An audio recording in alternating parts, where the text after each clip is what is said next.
Hello friends, आज हम बात करेंगे इंपॉर्टेंट टॉपिक के बारे में। आज हम बात करेंगे हाइपोटेंशन या लो बीपी के पेशेंट्स को क्या करना चाहिए जिससे उनको प्रॉब्लम कम आए और उनको ब्लड प्रेशर रिलेटेड या लो बीपी रिलेटेड प्रॉब्लम्स नहीं आए, बीपी थोड़ा सा बेटर हो जाए। पूरी तरह ठीक होगा ऐसा कोई ज़रूरी नहीं है, लेकिन हाँ कुछ फ़ायदा आपको मिल जाएगा अगर आपको लो बीपी का प्रॉब्लम है। तो आज उन टिप्स और ट्रिक्स पर बात करेंगे जो हाइपोटेंशन वाले पेशेंट्स को करना चाहिए। टॉपिक पर जाने से पहले जो लोग हमारे चैनल पर नए हैं उन्हें रिक्वेस्ट करूँगी चैनल को सब्सक्राइब करें और हमारी वीडियोस को लाइक और शेयर करें।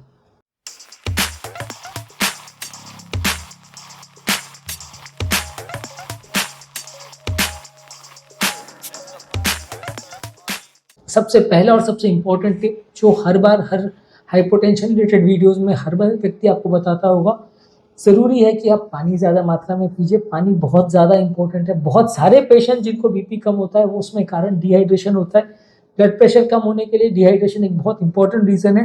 हाइपोवॉलेमिक शॉक एक बहुत कॉमन कारण है जिसकी में डिहाइड्रेशन रिलेटेड ही लोगों को शॉक हो जाता है, बीपी इतना कम हो जाता है कि जान भी जा सकती है।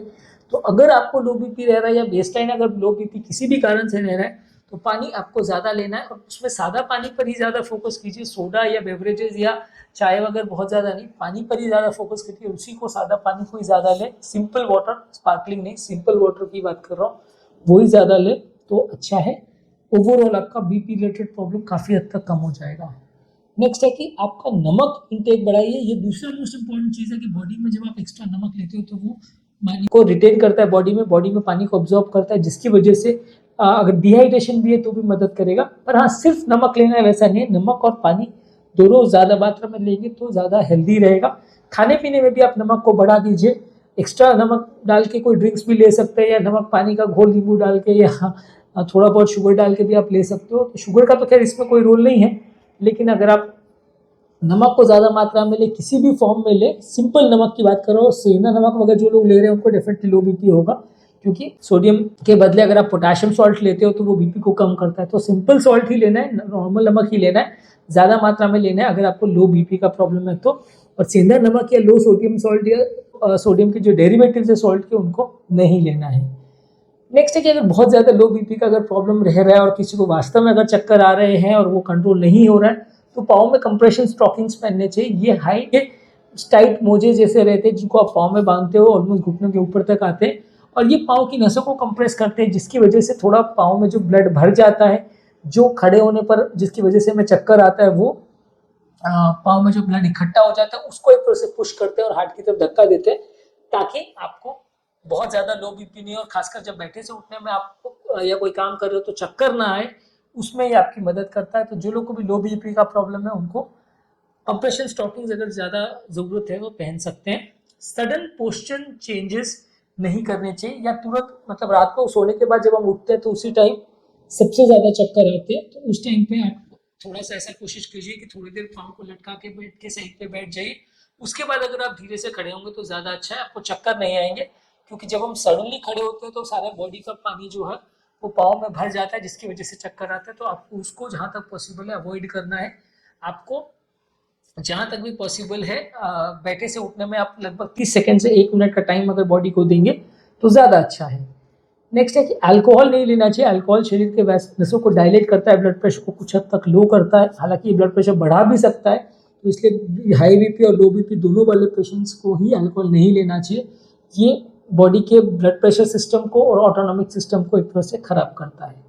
नेक्स्ट है कि छोटे छोटे और फ्रीक्वेंट मील्स लीजिए, छोटी मात्रा में बार बार खाना अगर खाइए तो ज़्यादा अच्छा है। बॉडी का शुगर लेवल्स अगर फ्लक्चुएट करता है तो भी लोग को चक्कर आ सकता है। तो खाने में आप ये चीज़ का ध्यान रखिए कि आपको जो खाना आप ले रहे हो वो बार बार छोटी मात्रा में लेना है, शुगर लेवल्स बहुत ज़्यादा ऊपर नीचे ना हो, हर 2 घंटे में थोड़ा थोड़ा खाते रहिए तो ज़्यादा अच्छा है। नेक्स्ट है कि रेगुलरली एक्सरसाइज कीजिए, इससे बॉडी का मसल टोन इंप्रूव होगा। भागने का, दौड़ने का, मेहनत करने का, जो भी आप काम करोगे इससे आपका बॉडी का मसल टोन इंप्रूव होगा, आप ज़्यादा इफिशिएंटली हाइपोटेंशन को मैनेज कर पाओगे। तो अगर आपको लो बीपी का प्रॉब्लम है तो आपको रेगुलर बेस पे एक्सरसाइज करना है, लेकिन बहुत ओवर विग्रेस एक्सरसाइज नहीं करना है, नहीं तो बॉडी डिहाइड्रेट हो गई और ब्लड प्रेशर लो भी हो सकता है। तो बहुत ज़्यादा अगर पसीना आ रहा है तो वहाँ पे आपको थोड़ा रिस्ट्रिक्ट करना है, लेकिन ओवरऑल आपको रेगुलर एक्सरसाइज करेंगे और आधा घंटा 1 घंटा डेली एक्सरसाइज करेंगे तो लो बीपी के प्रॉब्लम में आपको फ़ायदा होगा। रात को सोते समय पाँव को थोड़ा सा उठा के अगर सोएंगे तो ज़्यादा अच्छा है। सिरहाने को थोड़ा नीचे करके और पाँव को थोड़ा ऊपर करके सोएंगे तो ज़्यादा अच्छा है। उससे क्या है, पाँव में ग्रेविटेशनल फोर्स की वजह से जो ब्लड भर गया है वो सर की तरफ आने लगता है, तो इससे आपका लो बीपी का प्रॉब्लम कुछ हद तक मैनेज हो सकता है। तो जिन लोगों को भी लो बीपी का तकलीफ है उनको रात को सोते समय पाँव को थोड़ा ऊपर उठा के सोना चाहिए। नेक्स्ट है कि बहुत ज़्यादा गर्म पानी में स्नान नहीं करना चाहिए। बहुत ज़्यादा गर्म पानी के शावर्स या स्नान जो लोग करते हैं उनका वैसोडाइलेशन की वजह से थोड़ा सा चक्कर आने का चांस उनको बढ़ जाता है। इससे आपके ब्लड प्रेशर थोड़ा कम हो जाता है, नलियाँ थोड़ी डायलेट हो जाती है गर्म पानी के एक्सपोजर से, तो उसको जहाँ तक पॉसिबल है अवॉइड करिए। नॉर्मल पानी या ठंडे पानी के साथ नहाए तो ज़्यादा अच्छा है। ज़्यादा अगर प्रॉब्लम है तो आपके डॉक्टर के साथ डिस्कस करिए कि आपको क्या प्रॉब्लम है और क्यों प्रॉब्लम है, और कोई बीमारी की वजह से ऐसा तो नहीं हो रहा है। बीमारी के साथ हो रहा है तो फिर आपको उस हिसाब से मैनेज करना पड़ेगा। हार्ट फेलियर की वजह से अगर पानी भर गया उसमें आपको लो बीपी हो रहा है तो फिर उसका इलाज बिल्कुल आपका नमक पानी ज़्यादा लेना इलाज नहीं, उसमें तो उल्टा नुकसान होगा। दूसरा ये कि अगर मेडिसिन के साइड इफेक्ट्स की वजह से हो रहा है तो मेडिसिन के डोजेज को आपको कम करना पड़ेगा, उसको प्रॉपरली मैनेज करना पड़ेगा, तो उससे आपका बीमारी कंट्रोल बेटर होगा। तो क्या कारण से हो रहा है उसको ढूंढना समझना ज़्यादा ज़रूरी है, तभी आप बीमारी को बेटर वे में मैनेज कर सकोगे। कारण को ढूंढने में डॉक्टर आपकी मदद करेगा। तो इसलिए आपको अगर इस तरह का प्रॉब्लम है और बार बार रह रहा है तो डॉक्टर के साथ मिलिए। एक आध बार अगर लो बीपी हो गया तो चलेगा, कंटिन्यूसली रह रहा है डॉक्टर से मिलिए। नेक्स्ट है कि लंबे समय तक बहुत खड़े रहने का या बैठने की कोशिश मत कीजिए। लंबे समय तक अगर आप खड़े रहेंगे तो आपका पाँव में ब्लड भर जाएगा, जिसकी वजह से आपको चक्कर ज़्यादा आएंगे, बीपी ज़्यादा लो हो जाएगा। तो अगर आपको लो बीपी का प्रॉब्लम है तो ज़्यादा देर तक कहीं पे भी खड़े मत रहिए या बहुत ज़्यादा देर तक बैठिए मत, इसमें आपका बीपी कम हो सकता है, चक्कर आ सकते हैं। नेक्स्ट है कि ग्रेजुअल वे में फिजिकल एक्टिविटी कीजिए। बहुत ज़्यादा भागने दौड़ने का काम है, बहुत ज़्यादा ओवर एग्रेसिव एक्टिविटी मत कीजिए। एक्सरसाइज अगर करना भी है या कुछ करना भी है तो धीरे धीरे करके एक्टिविटी को बढ़ाइए, धीरे धीरे करके अपना स्टैमिना बढ़ाइए तो ज़्यादा अच्छा है। बहुत ज़्यादा स्पर्ट्स में अगर आप ओवर विग्रेस एक्टिविटी करते हो तो बॉडी एक तरह से उसको मैनेज नहीं कर पाती है, डिहाइड्रेट हो जाती है, बीपी ज़्यादा ड्रॉप हो जाता है, तो आपको दिक्कत आ सकती है, चक्कर वगैरह भी आ सकते हैं। तो धीरे धीरे करके एक्टिविटीज़ को बढ़ाएं तो ज़्यादा अच्छा है। एक्सट्रीम टेम्परेचर्स में काम मत कीजिए, बहुत ज़्यादा गर्मी के एक्सपोजर में मत रहिए, क्योंकि वैसे में पानी और ज़्यादा लॉस होता है बॉडी का, बीपी कम होता है, नलियाँ डायलेट होती है। तो अगर आपको बहुत ज़्यादा अगर बीपी का प्रॉब्लम है तो बहुत गर्म टेम्परेचर में ना तो रहिए, ना बहुत ज़्यादा वहाँ पे काम करिए, ना बहुत ज़्यादा धूप में घूमने को जाइए, वो आपके लिए नुकसानदायक हो सकता है, बीपी ज़्यादा ड्रॉप हो सकता है। नेक्स्ट है कि कैफीन को भी कम रखिए। अगर चाय कॉफ़ी वगैरह में कैफीन आप ज़्यादा ले रहे हो तो उसको भी थोड़ा कम रखिए तो अच्छा है, उससे भी आपका ब्लड प्रेशर थोड़ा कम होने का कारण बन सकता है, नलियाँ डायलेट होती है, तो जहाँ तक पॉसिबल है उसको भी एडजस्ट करिए। मेडिसिन जो अगर आपको चल रही है लो बीपी वाले पेशेंट को, उसको ध्यान रखने की ज़रूरत है, कोई मेडिसिन के साइड इफेक्ट से तो नहीं हो रहा, उसके लिए आपको डॉक्टर से मिलने और डिस्कस करने की ज़रूरत है। मॉनिटरिंग करने की ज़रूरत है ब्लड प्रेशर को रेगुलर बेस पे कि कितना रह रहा है, दवा से लेने से कितना रह रहा है। बीपी बढ़ाने की देखिए बहुत ज़्यादा दवा नहीं आती, पर नमक वगैरह लेने से कितना इंप्रूवमेंट हो रहा है। जब बीपी लो होता है, चक्कर आता है, तब कितना बीपी रहता है, उसको रेगुलर चेक करेंगे तो आप डॉक्टर के साथ बेटर वे में इसको डिस्कस कर सकेंगे, मैनेज कर सकेंगे।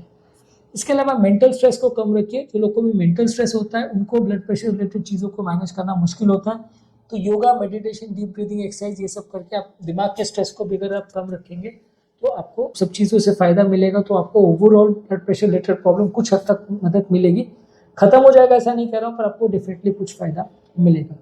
तो आज के टॉपिक में हमने बात करी कुछ टिप्स और ट्रिक्स जो हाइपोटेंशन वाले पेशेंट को ध्यान रखने की ज़रूरत है, जिससे कि वो ब्लड प्रेशर को मैनेज कर सके, बेटर वे में अपनी लाइफ को चला सके अगर उनको लो बीपी का प्रॉब्लम है तो। चलो हमारे चैनल पे नए हैं उन्हें रिक्वेस्ट करूँगी चैनल को सब्सक्राइब करके हमें इंस्पायर और मोटिवेट करें। हमारे चैनल पे हाइपोटेंशन रिलेटेड वो क्या उसके कारण होते हैं उस पर भी हमने डिटेल वीडियो किया है, आप चाहें तो उसे देख सकते हैं। शॉक पर भी वीडियो किया है, आप उसे भी देख सकते हैं, तो आपको उसमें काफ़ी कुछ सीखने को मिलेगा और नई बातें मिलेंगी। हाइपरटेंशन और हाइपोटेंशन दोनों का ही अलग प्लेलिस्ट है हमारे चैनल पे, आप उन्हें डेफिनेटली चेकआउट करिए। लिंक मैं डिस्क्रिप्शन बॉक्स और आई बटन में छोड़ देता हूँ।